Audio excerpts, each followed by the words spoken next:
I have it set up so it's dropping into this tank right here.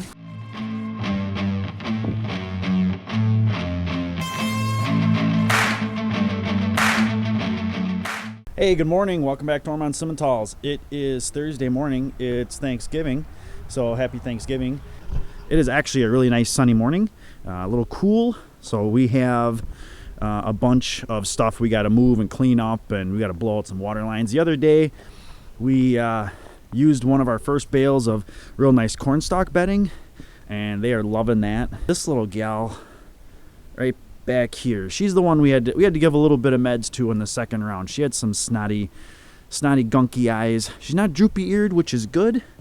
So we'll just keep an eye on her, but we gave her a little bit of treatment when we gave second round of shots. But other than that, everybody's doing really good. Steers are looking good. They get bedding. They have good bedding inside the barn. That's why we haven't done anything out here yet, but we'll probably do that today too.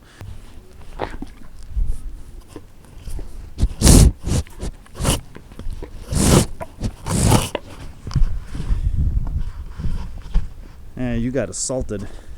First on the list today, picking up, well, one, putting the elevator away, kind of getting it over by where the corn crib is so we can start taking out of it in a couple months. And I know every time I show it, it's always in the dark, but this is our corn pile in the barn. We want to get another post underneath, but yeah, this turned out really, really well using the cornstalk bales. I think those will keep a little nicer up here. It overflowed a little bit on the sides. We have some old doors that we've used before, and it's never easy. I think Dad uses a lot of four-letter words when he moves this thing around.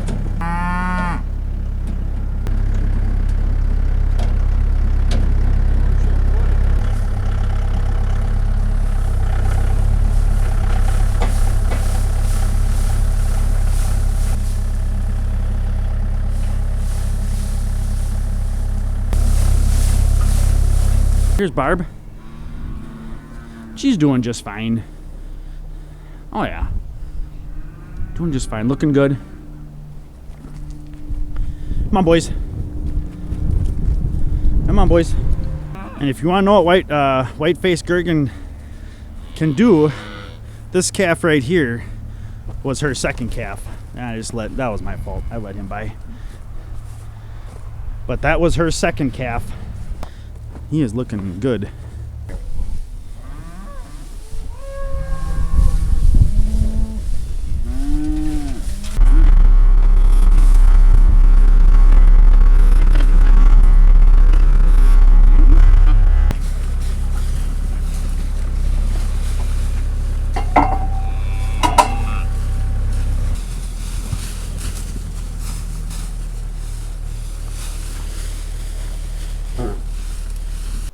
So we got ground feed fed out here, and this is probably the largest participation we've had in 2 weeks. I think the only one that's not up here is that little full blood that's right back there that we treated. But she was just licking in the lick tub, so that's still a very good sign. But another thing I'm going to show you is how we do water inside. So we have this little closet. Everything is done gravity fed to the barn. as far as like actually in the barn, the blue waters, the hydrant, that stuff, that all runs off the well, and that's also in here too. But in here is kind of a chaos of pipes, but it all totally makes sense. So this is just like a 2 by 2.5 insulated. We got styrofoam insulation in here, and what you got here, and it's heated with just like a 60-watt light bulb, and that's perfect. Like even in the middle of winter, 30 below. Granted, it's in this building. It's in our milk house. This closet will still be like 50 degrees. It's perfect. But that pipe here, the one on the left, that comes from the well, and then does a U-turn and goes out to the blue waters. So that's all well fed. And then from here up, is now part of our, gravity system. Except for this guy. This is the one, we put that in a couple years ago. This is what runs the faucets just outside this door. And what we needed to create was a high point. Our barn technically sits a little bit below grade.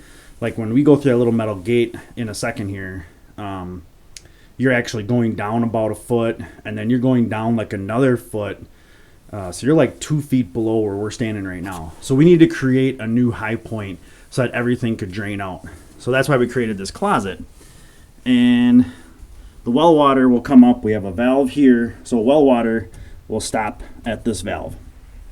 Well water will go up here and go up to here. Now there is a valve up there. We never use that valve. We hate those plastic valves because you always feel like you're going to break something. But essentially, this is our new high point. And then from there, everything will run out. So I'll turn this on. Actually, I got to shut this valve first. So this valve, if you think, we started this whole system without that little valve, and that's a breather. And if you think of it as like you stick a soda straw into a glass and it's full, you put your finger on the top and you pull it out and the water liquid still stays in the straw. It's the same principle. It'll eventually drain out, but in the middle of winter, when it's so cold that it'll freeze before it has a time to drain out. And we had to deal with frozen pipes and stuff like that. And you'll see in a couple minutes, when you crack that open after you shut the water off, the water drains out within a minute. So we will fire the water up.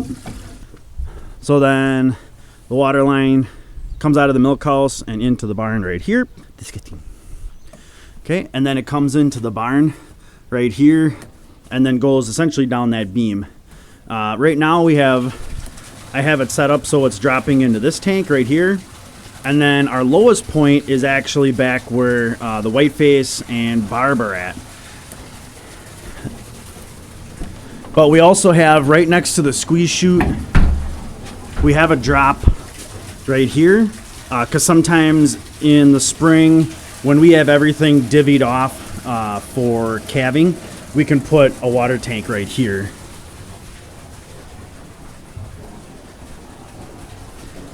And the bulls got their ground feed too, and they are just going to town. That's awesome. So here's kind of our first valve checkpoint. So that's the lowest point tank. So everything drops down to there. We actually had one that went out to the loafing shed, and then when you would drain it, you'd actually let it drain back into here. But the cows broke it a couple of years ago. I mean, they trashed it, and we just haven't needed it, so we haven't fixed it. But we have that option too. But all the water, since that valve is closed, will stop and come up to here. This is closed, which comes down to here. When we love using this pen.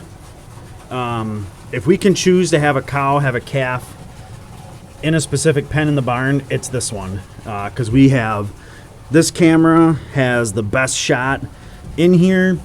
Then we can always let cows still into the barn, all that good stuff. So we have a valve here that runs to a drop for this pen. But right now I have filling this one, that metal tank,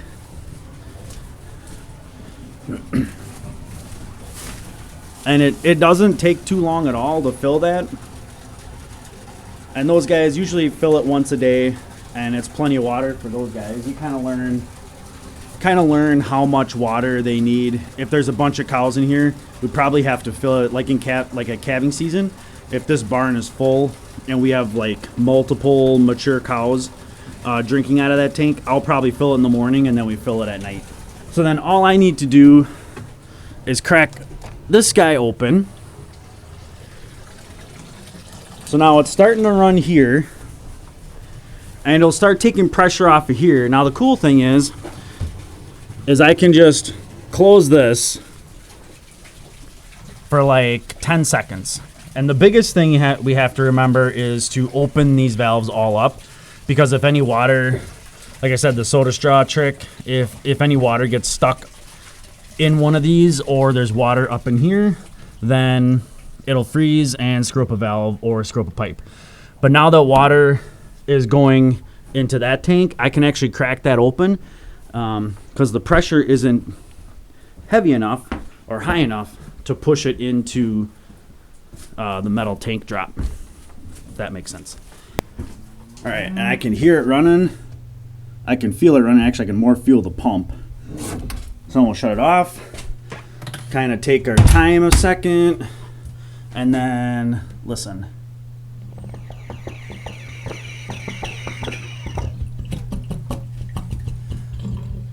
And that's just the air going into the pipe. And sometimes you'll get a little bit of a dribble right there, water. But you know if you screwed up and you open that valve, or you forgot to shut that valve when you turn the main guy on, because the water will shoot across the milk house.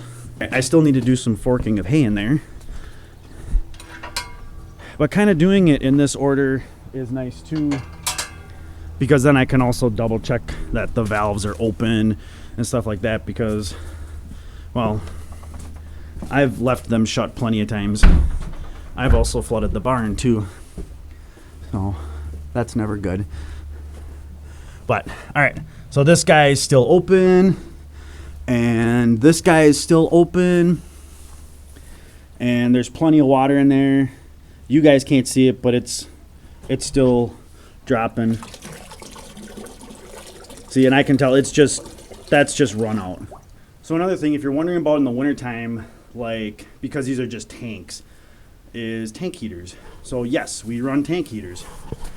There is a 500 watt orange floating one that I really like. We use that back here, and we get power from right up here. We have an outlet going,